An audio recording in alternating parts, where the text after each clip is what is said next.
आप सल्लल्लाहु अलैहि वसल्लम एक ही रात में स्टार्स, प्लैनेट्स, गैलेक्सीज को क्रॉस करते हुए जमीन से आसमान की तरफ गए। अब अल्लाह ने कुरान में एक जगह फरमाया है कि जमीन और आसमान के दरमियान हर चीज अल्लाह को सजदा करती है, विच मीन्स सारे stars, galaxies, planets, mountains, trees. लेकिन ये कैसे पॉसिबल है? सजदा तो इस तरह होता है। और कभी स्टार्स और प्लैनेट्स को हमारी तरह इबादत करते हुए किसी ने देखा है? लेकिन अल्लाह ने कुरान में बार बार कहा है कि ये सारी चीजें अल्लाह की इबादत करती हैं। तो यूनिवर्स के इन सारी चीजों में कोई ना कोई बात कॉमन, एक जैसी जरूर होगी।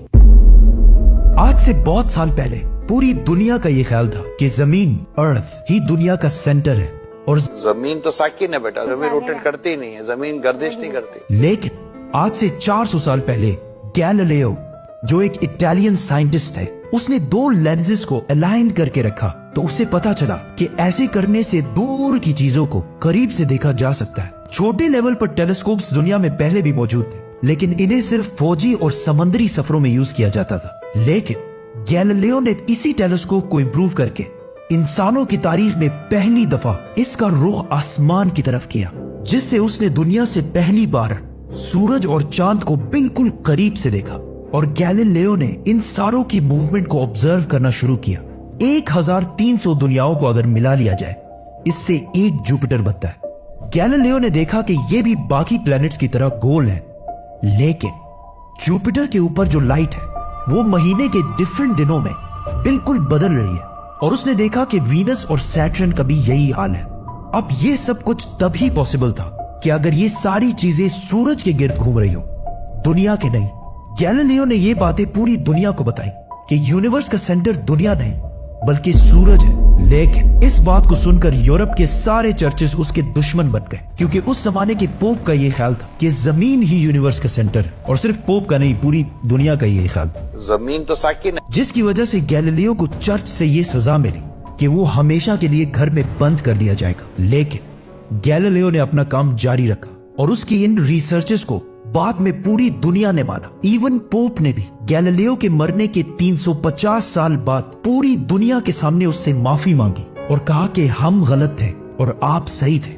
आहिस्ता आहिस्ता हमें पता चला कि जमीन यूनिवर्स का सेंटर नहीं है, बल्कि ये सूरज के गिर्द घूमती है। और सूरज भी कोई इतनी बड़ी चीज नहीं है, बल्कि सूरज तो इसके जैसे अरबों खरबों स्टार्स की तरह मिल्की वे गैलेक्सी का एक छोटा सा हिस्सा है। और ये मिल्की वे गैलेक्सी अरबों स्टार्स से बनी हुई है और ये सारे बिलियंस ऑफ स्टार्स एक ही सर्कल में घूम रहे हैं।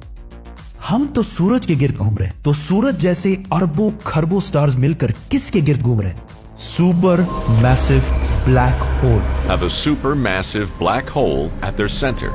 इस ब्लैक होल ने, जो हमारे सूरज से 40 लाख टाइम्स बड़ा है, ने पूरी गैलेक्सी को एक गोल सर्कल में रखा हुआ है। जिस तरह हमारे सूरज ने जमीन, जुपिटर, मार्स, इन सारे प्लैनेट्स को एक सर्कल में रखा हुआ है। लेकिन ये गैलेक्सी भी कोई इतनी बड़ी चीज नहीं है, बल्कि ये लाखों और गैलेक्सीज को मिलाकर एक छोटे से क्लस्टर का एक छोटा सा हिस्सा है। ये लाखों गैलेक्सीज मिलकर एक क्लस्टर बनाते हैं और ये क्लस्टर भी कोई इतनी बड़ी चीज नहीं है, बल्कि इस जैसे लाखों क्लस्टर्स मिलाकर एक सुपर क्लस्टर बनता है। और ऐसे हजारों सुपर क्लस्टर्स और भी मौजूद है। अब आपने ये नोट किया कि इन सारे स्टार्स, गैलेक्सीज, प्लैनेट्स में एक चीज कॉमन है कि इस पूरे यूनिवर्स में हर चीज किसी न किसी दूसरे ऑब्जेक्ट के गिर्द घूम रही है। और जब रसूलुल्लाह सल्लल्लाहु अलैहि वसल्लम भी आसमानों की तरफ गए तो उन्होंने बैतुल मामूर में फरिश्तों को नमाज पढ़ते हुए नहीं देखा। वो भी किसी चीज के गिर्द घूम रहे थे। लेकिन घूमने का इबादत से क्या ताल्लुक है? अल्लाह ने तो कहा है कि ये सारी चीजें इबादत करती हैं। आपको पता है अल्लाह ने ये बात किस सूरत में कही है? सूरह हज में। हज में मुसलमान पूरी दुनिया से इस्लाम की सबसे मुकद्दस और होली जगह काबा के पास जाते हैं और बार बार इसके गिर्द घूमते हैं। अब इस सर्कल करने का मतलब क्या है? जब मुसलमान काबा के गिर्द घूमता है तो वो उस वक्त अकेला नहीं घूम रहा होता, बल्कि चांद, प्लैनेट, स्टार्स, गैलेक्सीज, क्लस्टर्स सारों के साथ एक ही इबादत में शामिल हो जाता है। तो ये सारी चीजें हमारी तरह इबादत नहीं करती, बल्कि हम मक्का जाकर इनकी तरह इबादत करते हैं। लेकिन इस आयत में तो लिखा है कि ये सारी चीजें अल्लाह को सजदा करती हैं। सजदा का मतलब सिर्फ हमारे वाला सजदा नहीं है, बल्कि अल्लाह के निजाम के मुताबिक चलने को भी सजदा कह सकते हैं। लेकिन अल्लाह ने इस आयत में सिर्फ स्टार्स, गैलेक्सीज और प्लैनेट्स का नहीं कहा, बल्कि हर चीज, पहाड़, दरख्त, जानवर, सब का कहा है। ये तो सर्कल्स में नहीं घूमते।